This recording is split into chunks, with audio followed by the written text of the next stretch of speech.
This is a free podcast from the BBC. For more information, you can go to our website, bbc.co.uk/Radio 2. New Year's Eve at Wogan Towers must have been a corker. For you to spend Friday morning's hours missing out on your usual snorker, you can do nothing. You can't even get a lie down. Were you a bit too free with a festive libation? Was there so much jollity and joking that all you'd left for the eager nation was a novel brand of croaking? But my dear dad always offered me this advice that none surpasses. No good ever comes to he who sups from out of wet glasses. Well, thank you, Crookie. That's the cheering word. And Alison Ortnung says, "Fardigate, Alison. It's no good you using those husky tones on me. I'm a married woman. I myself, Alison, am promised to another. Well, I'm so excited I can hardly wait. Are you, Jan? I know, I am the same myself. A new year, so I'm sure you're going to wow us all TOGs with a new hip-happening and cutting-edge show, yes? As if we weren't already there, eh? Will we be getting puzzles and pizzas and excitement? Can we scriptwriters expect remuneration in the form of white fivers to combat the credit crunch? No, I didn't think so. Now, same as always then.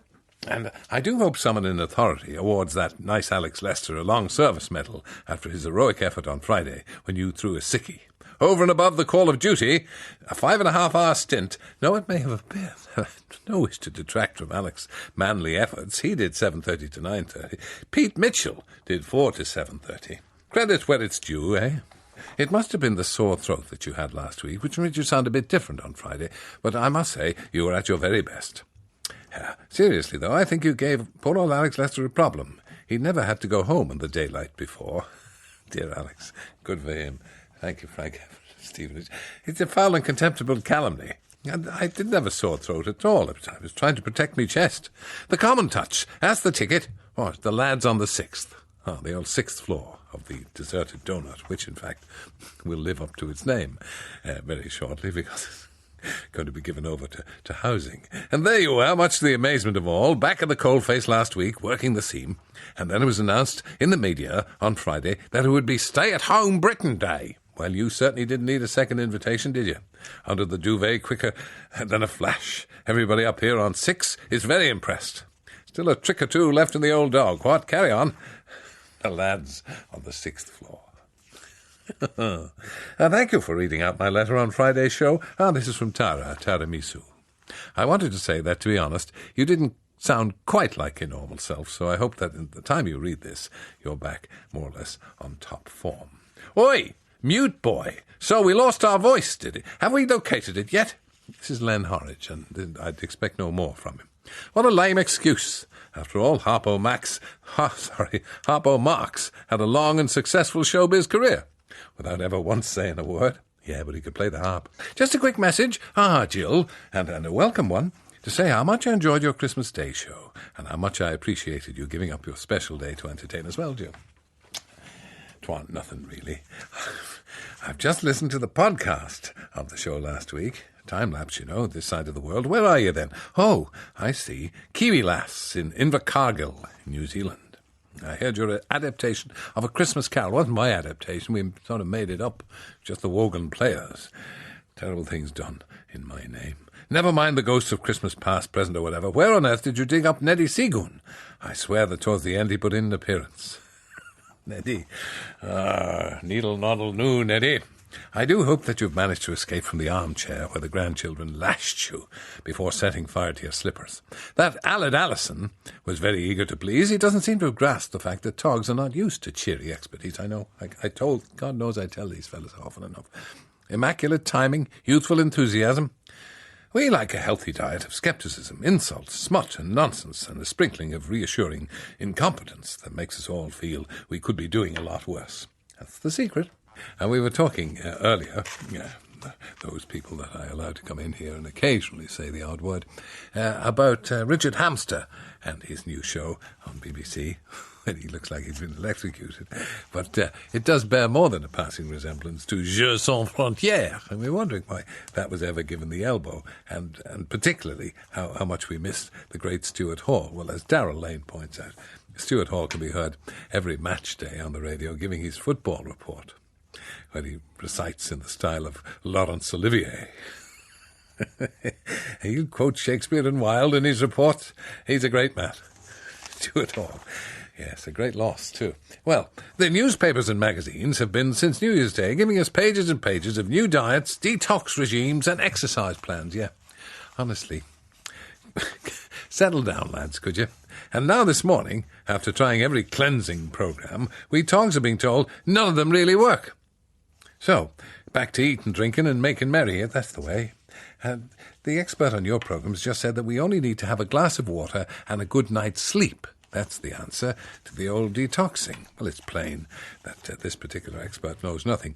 1 glass of water, says Edmund Slackbladder, equates 3 nocturnal visits to the little shed at the bottom of the garden. The following consequences of which, while I'm there, might as well oil the hinges on the door, clean out the bins, sharpen the lawnmower.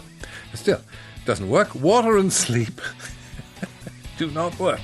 It depends on your age, doesn't it, Andy? You're listening to the Wake Up to Wogan podcast from BBC Radio 2. I hope you're going to mark today being National Mirror Day, says Bendy Toy. It's a time for reflection. How did you miss such an opportunity? I don't know. This is from Keith Floyd. Oh, so it says here. How do you miss such an opportunity? The best job on the television ever, and you never got a look in. Don't be talking, should they? They wouldn't allow me a look in on the television. I refer, of course, to Oz and James Drink to Britain. Yeah, they're on to a good thing, aren't they? I mean, trolling around the world, eating and drinking, pretending to like each other. A new show where they travel the land in a Rolls-Royce Corniche.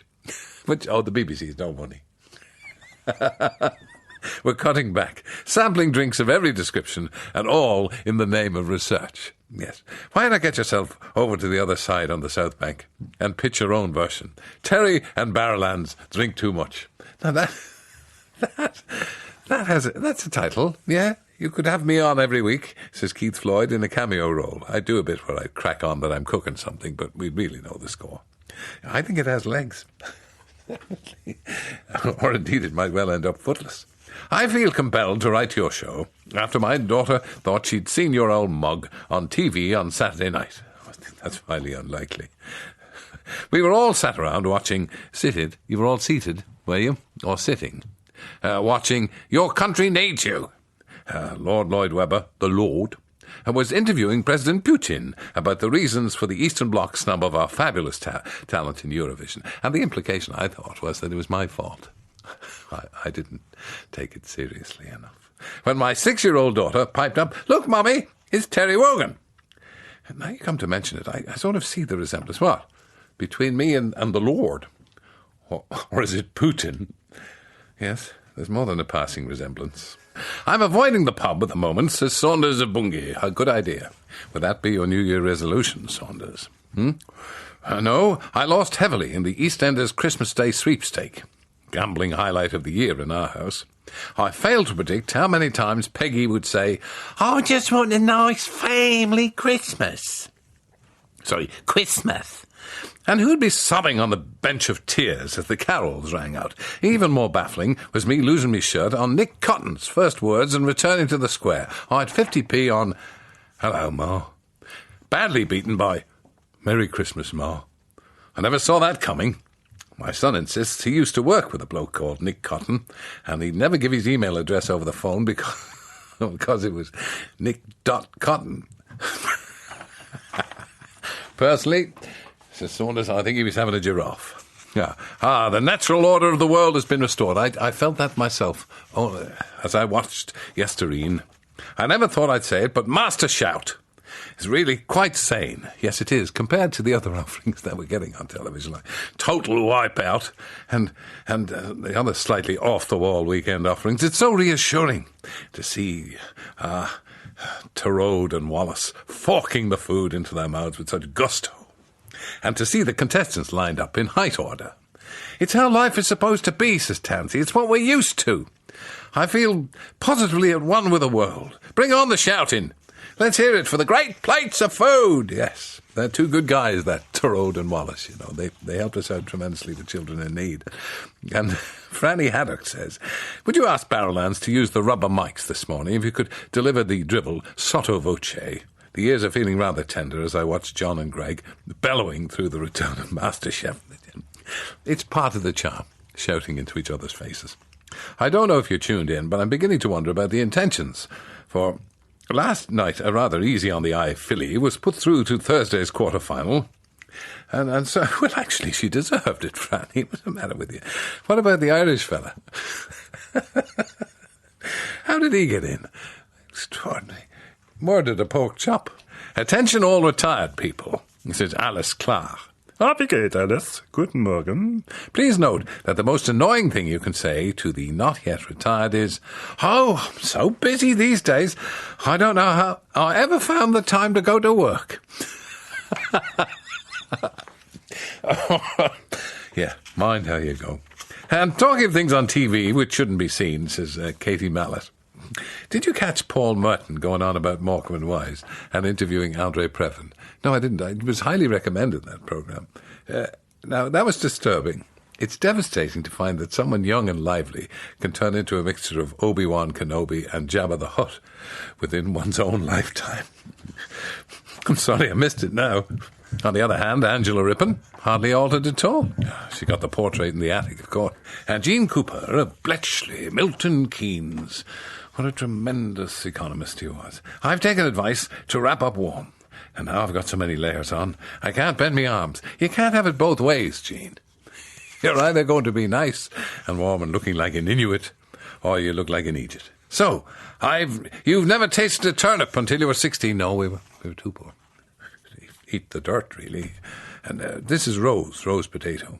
And that's nothing. I never had a leak until I was married. Oh, well, on a recent visit to our tip, you guys, you've got to get out more. Jeanette, wife of John. A recent visit to our tip, we passed several roadworks, each with a lorry parked, with a man in a high-visibility jacket sitting inside reading a newspaper. Can you tell me, how does one apply for such a job? One set of roadworks to a bridge which floods regularly was having a pavement installed. Is it me? No. It's the world. It's the world around us.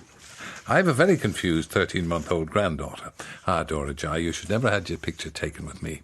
It's upsetting the child. The cat was put among the pigeons, Charlie Nove, when it turned out that you're the one responsible for holding up the traffic on the London New Year's Day parade. I was not responsible. By causing a bus to remain stationary while I was sitting there. While a fire officer crashed into the back of it. So, Newsy Nove was to blame, was he? As you know, I'm not one to complain. No, Ralphie, never. It was quite honestly a most dreadful bus journey. There I was, sat sitting at the back of the bus, minding my own business, awaiting my stop, when this fire engine rammed into us. I told the numpty that he was going too slow, and he should stop doing erratic and sudden braking. Were you? Did you suddenly brake? I did not suddenly brake. Oh, come on. It was a parade. I slowed gently from walking pace to stationary and stopped. Oh, yeah. And then crump. There it was.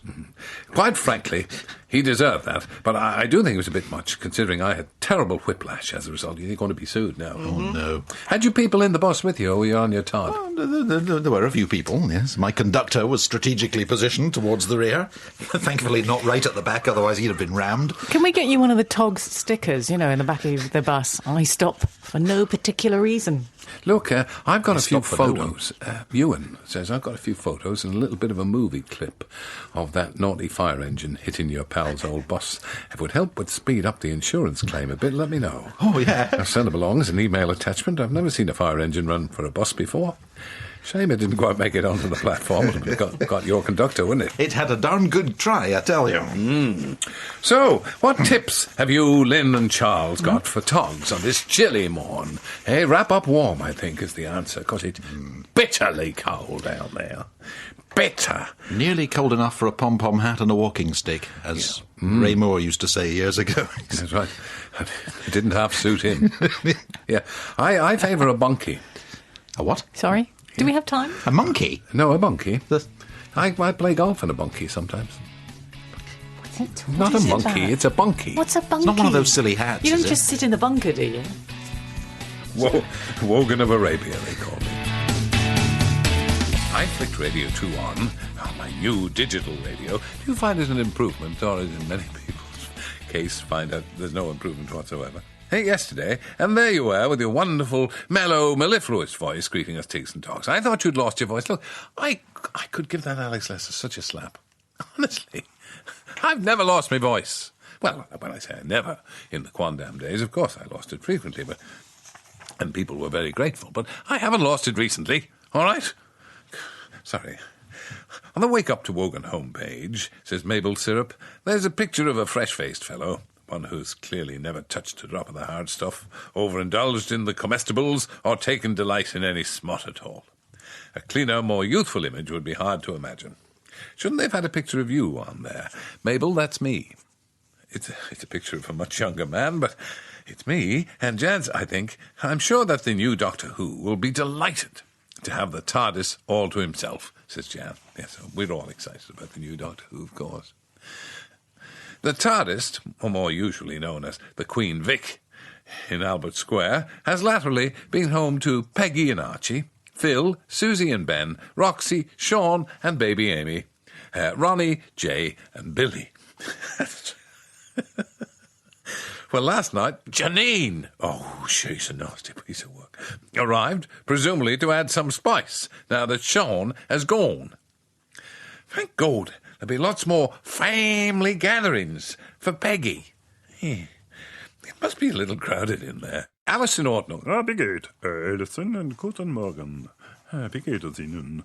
I decided to multitask, catch up with a few phone calls yesterday using my brand new cordless earpiece as I wandered round the local supermarket.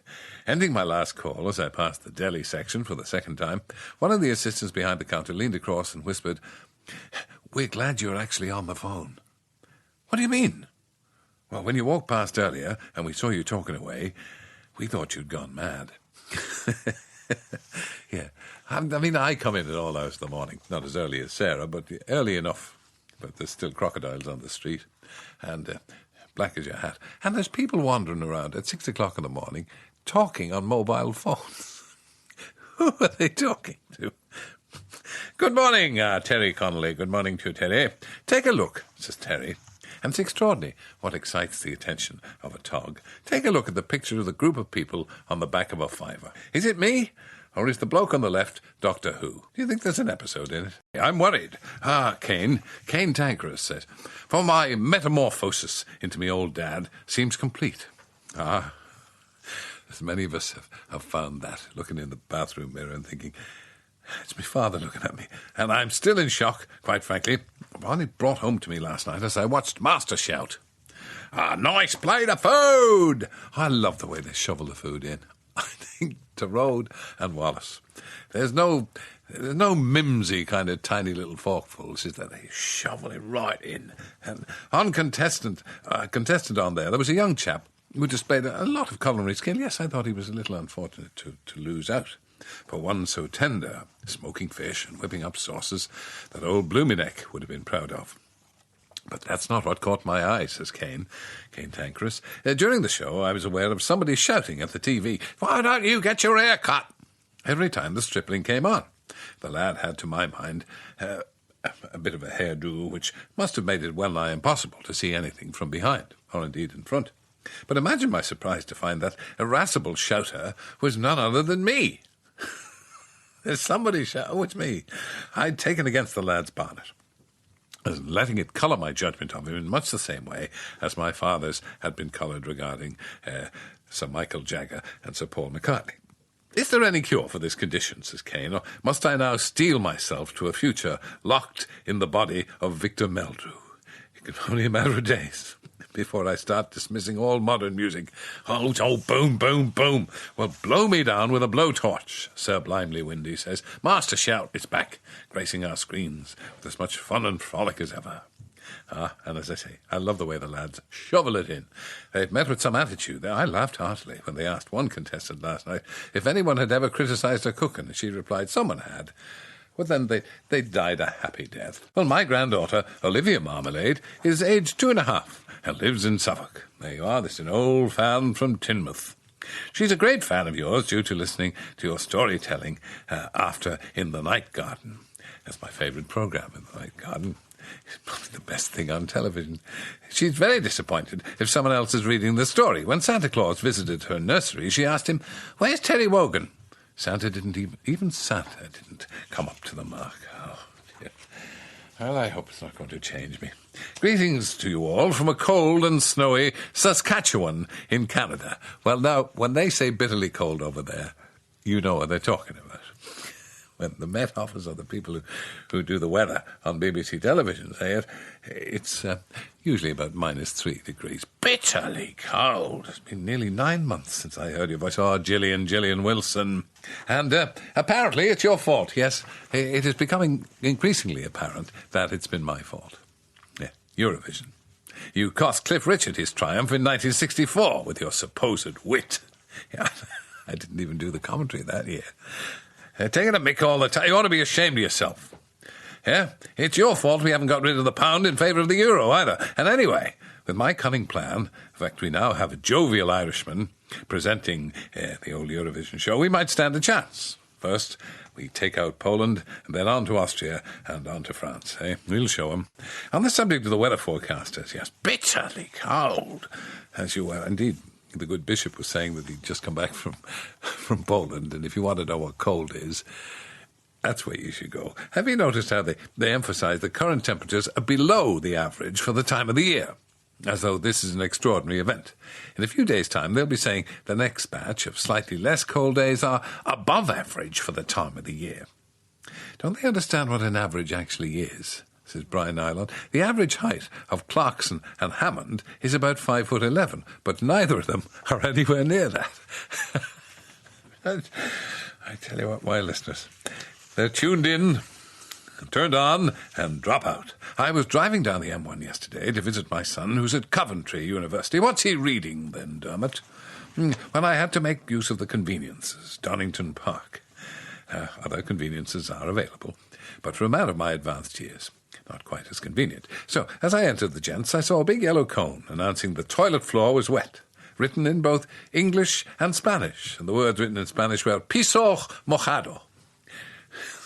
Such a pictorial language, isn't it? Spanish. I listened to you every morning for years on the M1 southbound, the same as Dermot. Were you Jim Tindley? You made it almost worthwhile. I now live in Australia, which is great. Good. You're probably, even as we speak, doing the usual with the prawn and the barbie. And have you got those silly sandals on? And the shorts? And the freckles, yeah. And look out for those things that come up the dunny. Broadcasting out here is appalling. Come on. You can't have everything. You've got the sunshine, haven't you? And all those people who talk with a strange inflection at the end of every sentence. You're listening to the Wake Up to Wogan podcast from BBC Radio 2. Saunders, good morning to you. Saunders of the River. Aye-o-day. Blimey, Gov. Yes, he's got the common touch. That Rick Stein got the full treatment last night. 90 minutes, yeah. What's that about? 90 minutes of Rick Stein. And it's not as though he's seeking a nomination in the United States election in 4 years' time, because that would be just about justified, wouldn't it? I'm new to this writing in thing. Are you indeed? Hailstones. And I'm only 43, and I've only been listening to you for 40 years. Well, look, Hale, why don't you just clear off? Huh?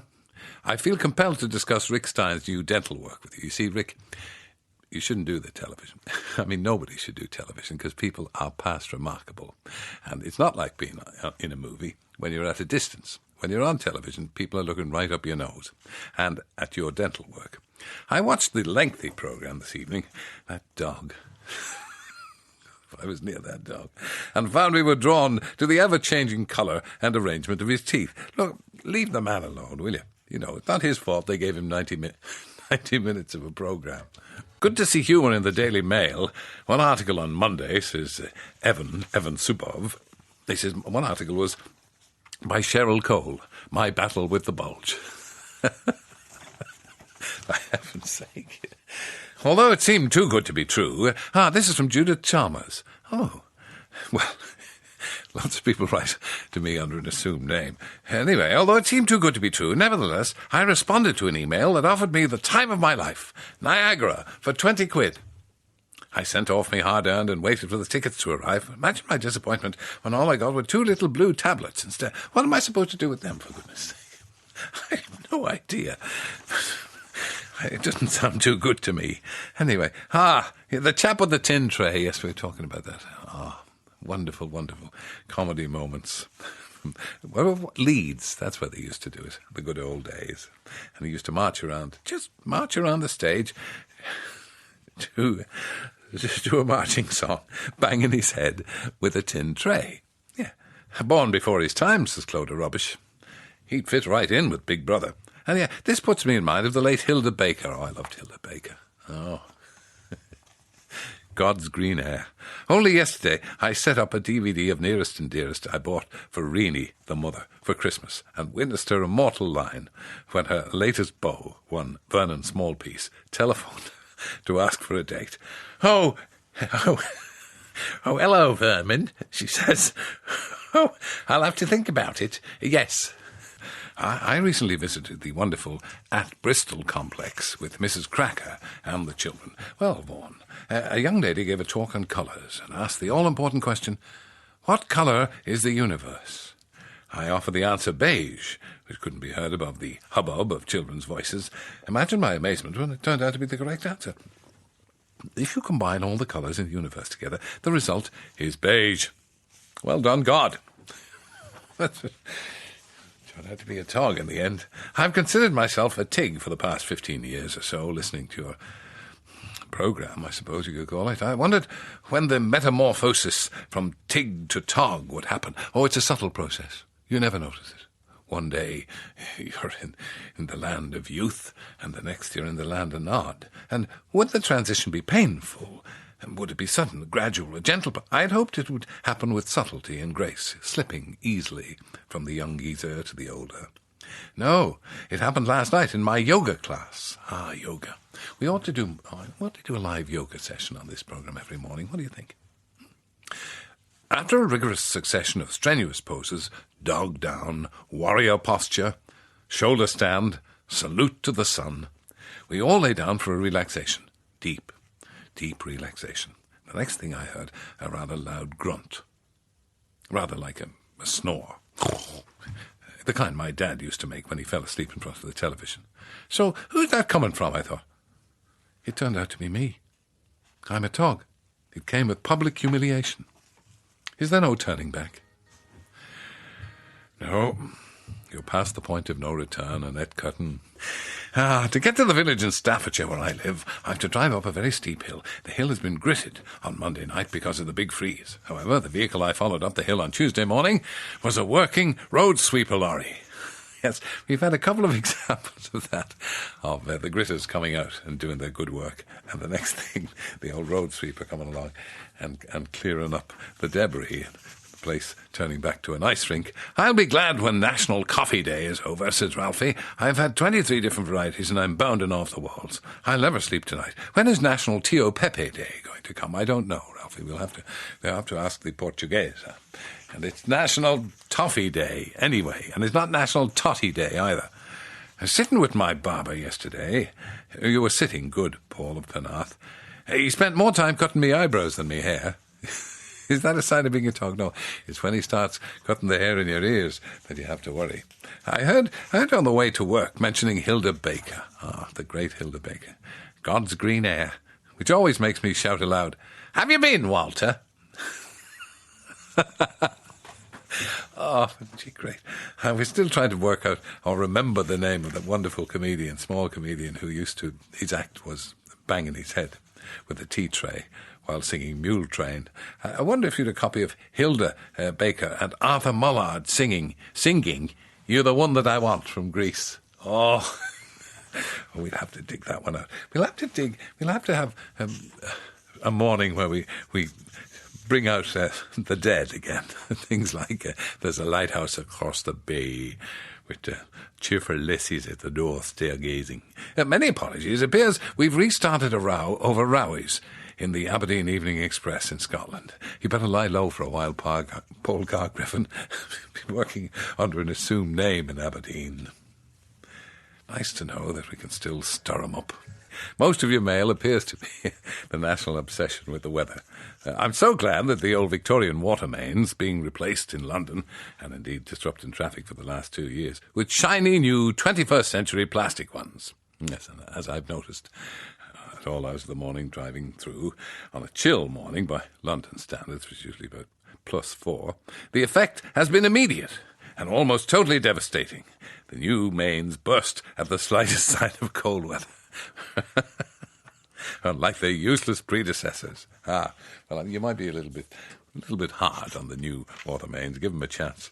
I see from BBC America, which is also known as the Doctor Who channel. Oh, you're in America then, are you, Denver? Denver Steve. That old Blighty's infrastructure has collapsed in a flurry of deep-frozen pipes, roads and rails. And all because the temperature went to -12. Ye gods, that's considered shorts weather and crack out the Barbie time here in Colorado, where a short time ago the temperature hit -28, and somehow life carried on. -12. I'm glad to see the old country carrying on as usual. Forgive me now, I must venture outside and shoo the bears away from my wheelie bin. As you see, it's not all beer, women and skittles. And for your information, the temperature recently in Saskatchewan in Canada, this is Brendan Mooney, who's up to his armpits in snow, with the wind chill, was -50 degrees centigrade. It'd been bitterly cold there. Now it's bitterly cold here, and it's -2 for about 5 days in a row. Better there today. Heat wave, actually. -20 degrees centigrade. Still, life goes on. We've been cheered by the words of Fanny Craddock, and now somebody sent me this thing cold from, I think, probably the 1950s. It needs to be put on the notice board of every household. Housekeeping Monthly, 1955, The Good Wife's Guide. Have dinner ready. Plan ahead, even the night before, to have a delicious meal ready in time for your man's return. Prepare yourself. Take 15 minutes to rest, so you'll be refreshed when he arrives. Touch up your makeup. Put a ribbon in your hair. Be fresh-looking. Be a little gay and a little more interesting for him. Clear away the clutter. And it's grand stuff. And I intend to take it home and chisel the message on a tablet of stone. Oh, you and your producer are supposed to be hip and happening, aren't you? Yes, indeed. It's from the lads on the 6th. They won't be there long. Unless they're thinking of taking one of the apartments that has been turned into. Well, how come your rivals at Fab FM have... Is there a radio station called Fab FM? I bet there is. Have stolen a march on you and hogged the BBC sound of 2009 for themselves. The corporation's website tells us that a young filly going by the name of Little Boots is to be the next big thing, and yet you have yet to spin one of her platters that matter. I know. Tony Blackburn should be doing this programme. As the country's leading jock, we need you and your producer to attend a modern music familiaration seminar, being taken by David Jacobs and Desmond Carrington. We'll attempt to get you more chilled and into the groove, Daddy-O.